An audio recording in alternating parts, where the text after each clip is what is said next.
Здравствуйте, смотрите в сегодняшнем выпуске. В Туркменистане выбрали самого отважного Алабая. ИБР профинансирует строительство 3 онкоцентров в Туркменистане.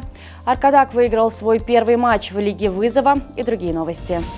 В Туркменистане в рамках праздника туркменского Алабая, отмечаемого в последнее воскресенье октября, провели международный конкурс «Самый отважный Алабай года». Победителя смотра выбирали среди 10 лучших представителей породы, отобранных на предварительных этапах конкурса в различных регионах страны. Титула «Самый отважный Алабай года» был удостоен Акгуш, принадлежащий жителю Ашхабада Расулу Керимову.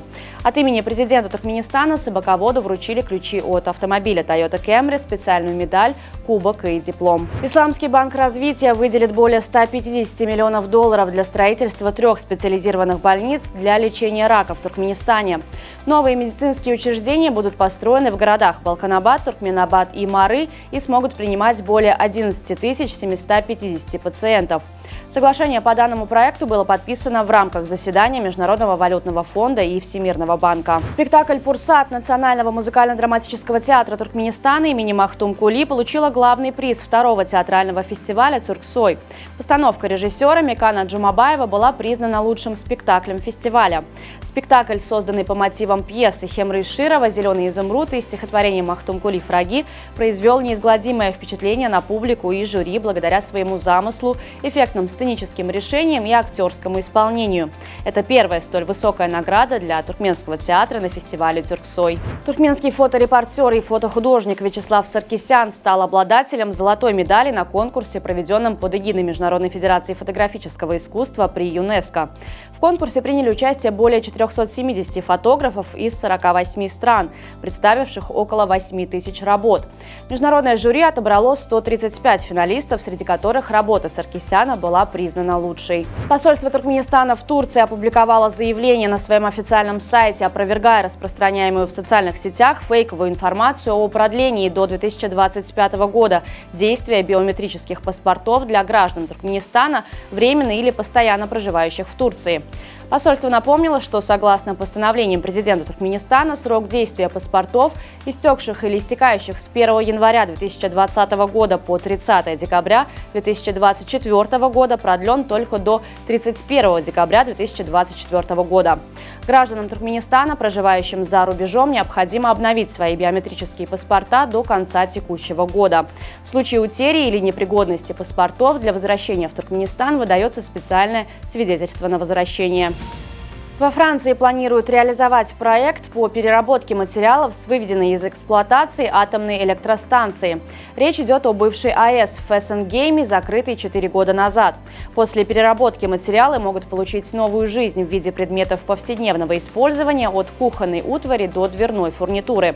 Проект предусматривает создание специализированного техноцентра на месте бывшей станции. Здесь планируется преобразование металлических отходов с минимальным уровнем радиоактивности в сталь и чугун. В производство пойдут исключительно материалы из внешних конструкций, не контактировавших с реактором. Компоненты, связанные с ядерной частью станции, будут направлены на специальные предприятия по утилизации.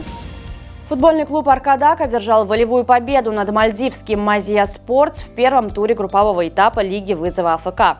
Матч, прошедший в Кувейте, завершился со счетом 2-1 в пользу «Аркадага». В первом тайме «Мазия» вышла вперед благодаря точному удару Джонатана Зарилы на 45-й минуте. Однако во второй половине встречи «Аркадак» сумел переломить ход игры. На 67-й минуте отличился Дидар Дурдыев, а на 76-й минуте победный гол забил Алтымурат Аннадурдыев. Следующий матч команда Владимира Байрамова проведет 29 октября против киргизской Абды-Шаты, в то время как «Мазия» встретится с Аль-Араби. 5 золотых, 5 серебряных и 8 бронзовых медалей завоевали туркменские спортсмены на завершившемся в греческом Ираклионе чемпионате мира по джиу-джитсу. Соревнования собрали более 900 атлетов из 58 стран. Туркменистан на мировом первенстве был представлен 52 атлетами, которые завоевали 16 медалей в дисциплине контакт и 2 медали в дисциплине дисциплине комбат. По итогам соревнований сборная Туркменистана по джиу-джитсу также завоевала 6-е место в командном зачете. На турнире UFC 308 в Абу-Даби непобежденный чеченский боец Хамзат Чимаев одержал впечатляющую победу над бывшим чемпионом UFC в среднем весе Робертом Уитакером.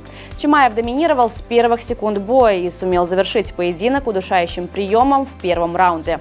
Это уже 11-я досрочная победа в профессиональной карьере 29-летнего бойца.